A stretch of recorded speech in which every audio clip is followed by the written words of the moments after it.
Prophet Jeremiah. Jeremiah means Yahweh loosens or Yahweh exalts, which can also mean uplifting or hurling. Jeremiah was hurled against priests, prophets, princes, kings, people, even his own family. He was hurled into the most crucial and tragic period in the entire history of Israel. Jeremiah was born around 645 BC. This is assumed to the fact that he was only a teenager of manageable age when he received his call. He belonged to the priestly family and was the son of Hilkiah. He was born in the village of Anathoth. Anathoth is a village in the tribal territory of Benjamin, about 3 kilometers northeast of Jerusalem, to which Solomon had exiled Abiathar the priest. Jeremiah was possibly a descendant from Abiathar, who was a guardian of the ark while it was at Shiloh. As depicted in the timeline, Jeremiah's ministry spanned from 627 to 580 BC, around 47 years. It was the longest among major prophets. He died around 580 BC in Egypt. Jeremiah did not marry.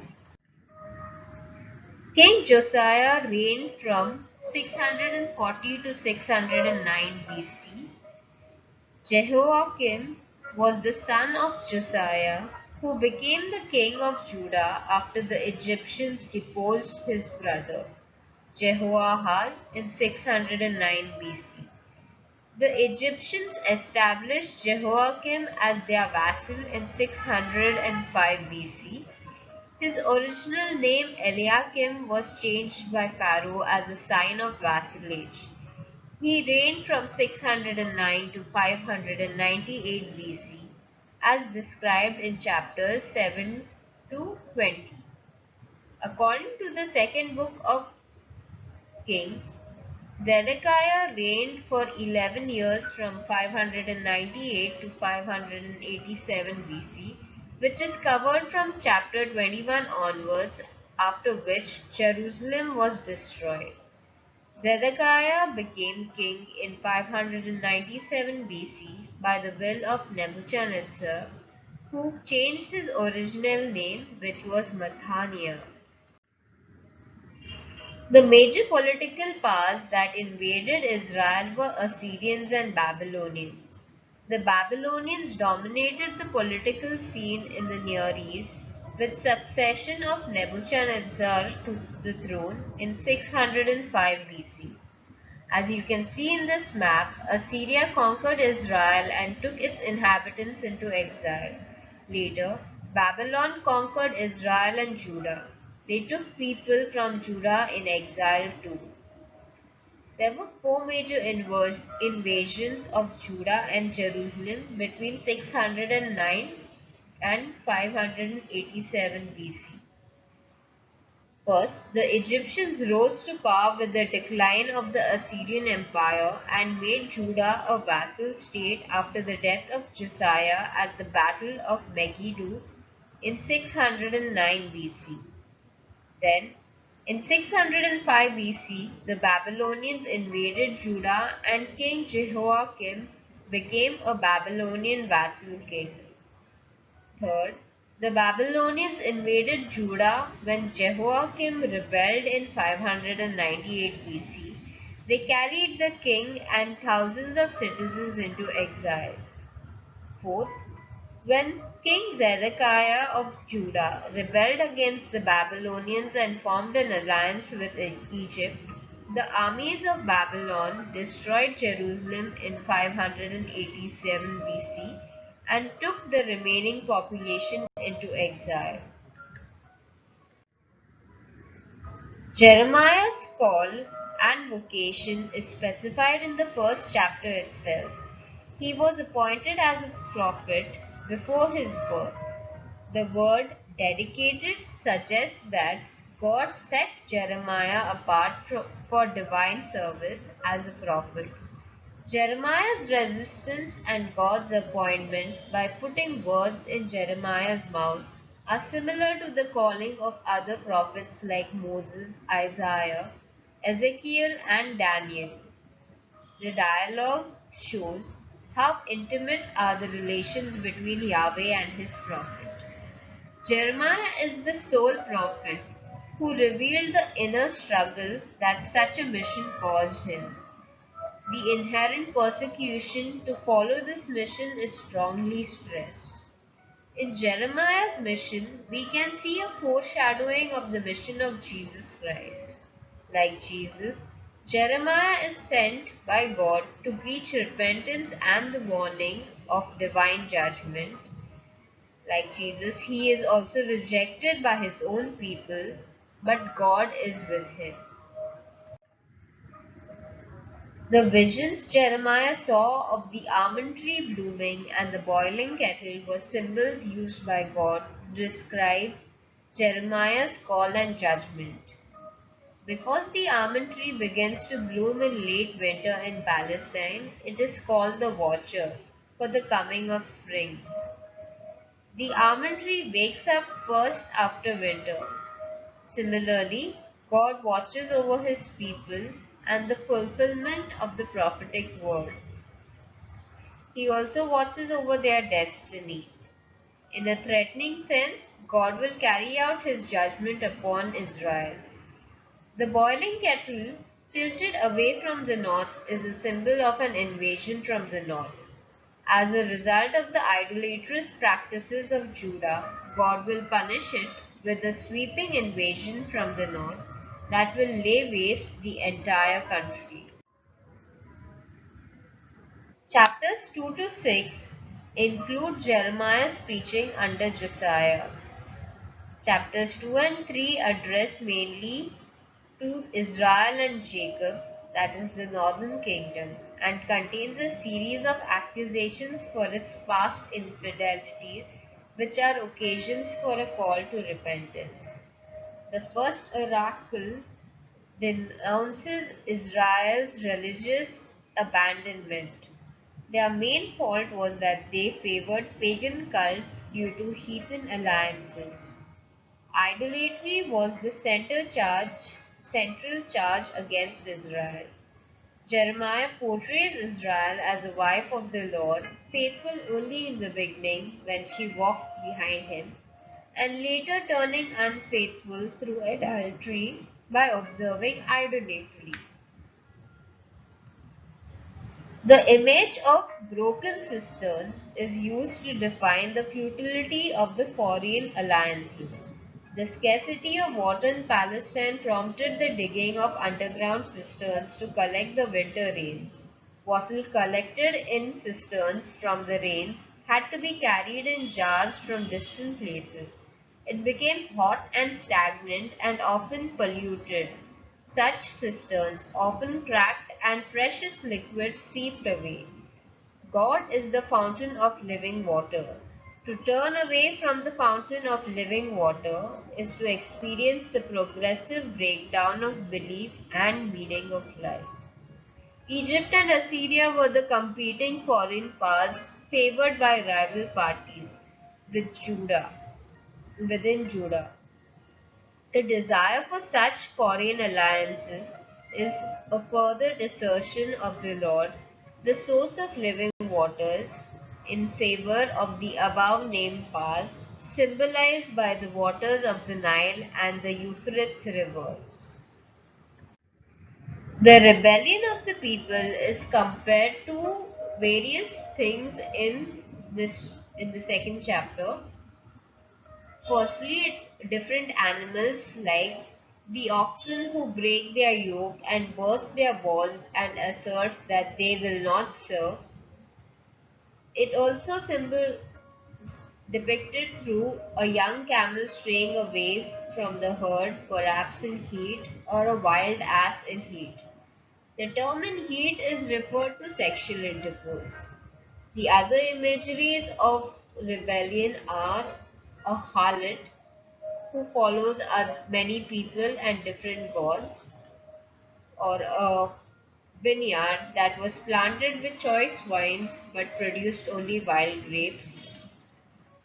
A person washing himself clean in vain with lye and soap, but not being able to wash himself completely, or a thief. Jeremiah points to the cultic objects of high places in the Canaanite fertility cult. Wood symbolized the female and the stone the male, whose gender Jeremiah interchanged in the passage as a sign of condemnation. Jeremiah was concerned about his people's moral and social sins as their life was linked with Yahweh's plan of salvation. The theme of condemnation is followed by the call to repentance and conversion. Israel has been swept away by the Assyrians a century before for having fallen into idolatry without repentance, even though the prophets had announced its necessity for salvation. Such a lesson should have profited Judah, but it didn't. The oracle further discusses about Israel reuniting with Judah. The former Israelite community, represented by the Ark of the Covenant, will be replaced by a universal alliance symbolized by Jerusalem, the Lord's throne, to which all nations will be gathered. The reunion of the divided kingdoms seems possible only after Judah and Israel have undergone exile.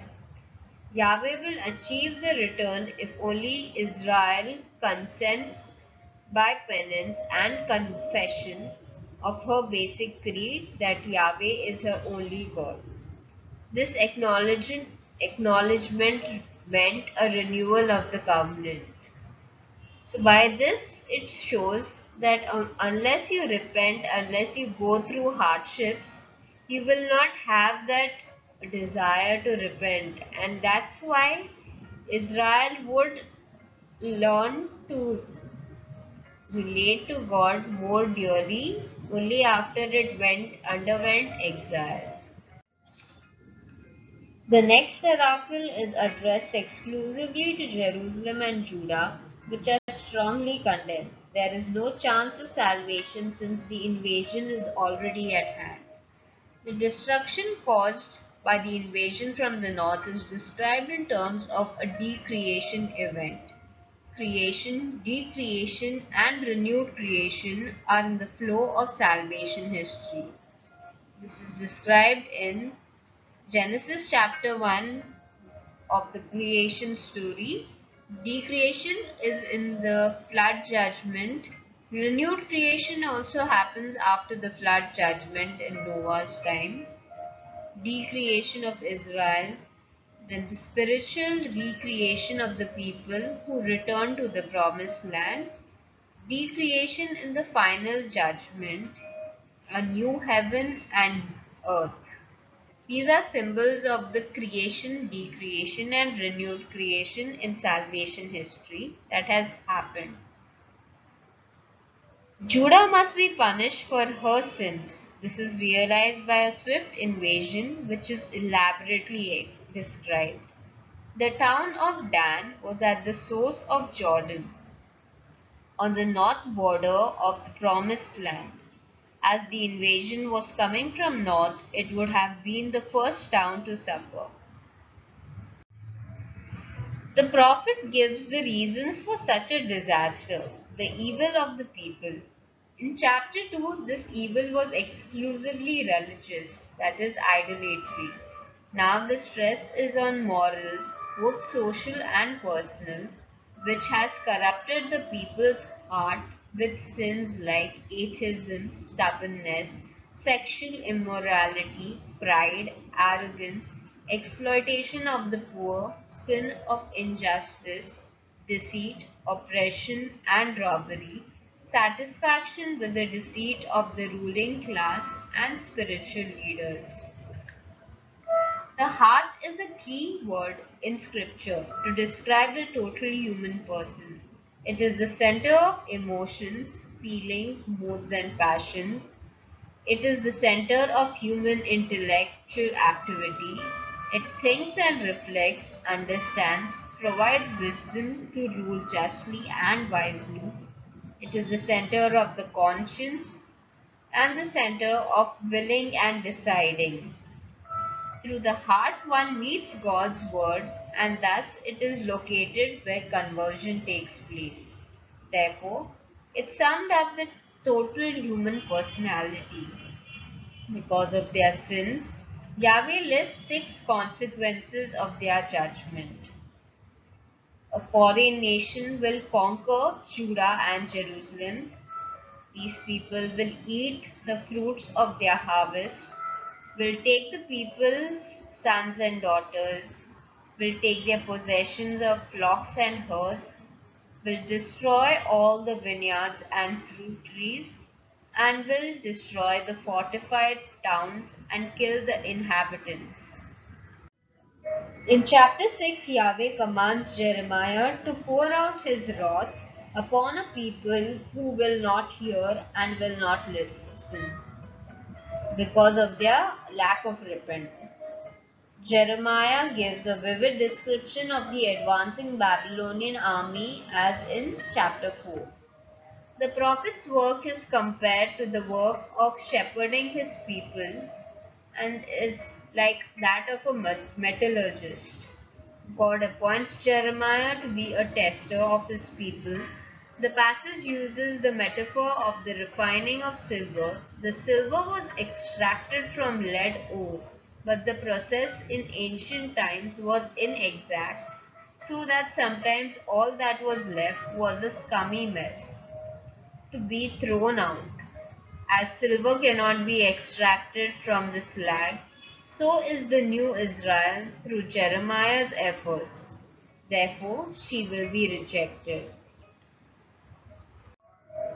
Josiah's reforms seem to have been dependent on his own personal action and not penetrated in the people's spirit.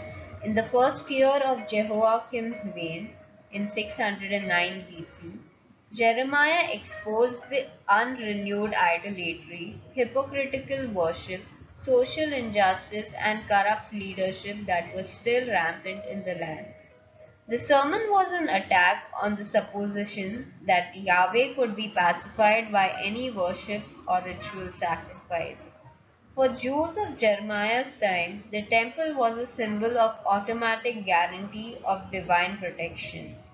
Without feeling any need of personal reform, the people thought that their dedication to the renovated temple would assure them of Yahweh's favor. The violations named in addition to apostasy from the covenant, idol worship, and the sexual sins named previously include nine other sins, nine being the number of judgment in scripture. These are mentioned alongside. Ultimately, this sermon was a call to return to true worship. With this temple sermon, Jeremiah became the target of attack from the part of king and Jerusalem's officials, both religious and political, which was partly described in the last two Bible study sessions of Jeremiah. Jeremiah's lamentation expresses his sympathy and love for his people, even though his message had to foretell doom constantly at the end of the chapter. The mourning progresses starting with Jeremiah's lament. Then the women are told they should prepare to lead the mourning, as was customary in the Near East to have professional mourners. Finally, the entire city of Jerusalem is heard chanting dirges, led by Jerusalem's women and their daughters. Jeremiah later says that the only boasting one should make is of understanding and knowledge of Yahweh. This knowledge of Yahweh is true religion. It has moral virtues by which a person is disposed to render God worship and righteous service. Two themes are the focus of the last chapter.